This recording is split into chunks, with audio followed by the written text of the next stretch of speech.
Video में दी हुई जानकारी इंटरनेट से ली गई है। हम इस वीडियो में किसी भी दवाई का प्रचार नहीं करते। आज हम समझेंगे मोंटाइसिडी टैबलेट के बारे में। ये एक ऐसी मेडिसिन है जो दो दवाओं का कॉम्बिनेशन है, मोंटेलुकास्ट और डेस्लोराटाडीन।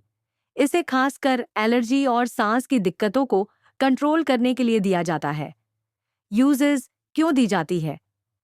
जब किसी को सीजनल एलर्जीज होती है, जैसे बार बार छींक आना, नाक बहना, आंखों से पानी आना या खुजली होना, तब डॉक्टर ये दवा प्रिस्क्राइब करते हैं।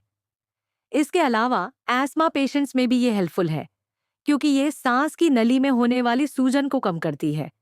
स्किन एलर्जीज जैसे हाइव्स और इचिंग में भी इसका इस्तेमाल किया जाता है। ये कैसे काम करती है? अब समझते हैं कि ये काम कैसे करती है।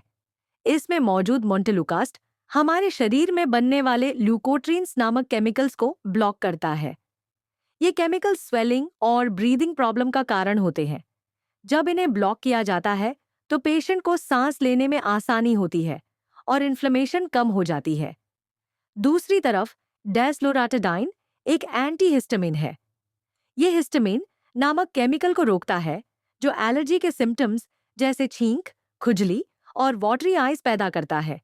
यानी एक तरफ मोंटेलुकास्ट स्वेलिंग और ब्रीदिंग की प्रॉब्लम कंट्रोल करता है और दूसरी तरफ डेस्लोराटाडाइन एलर्जी के सिम्टम्स को कम करता है।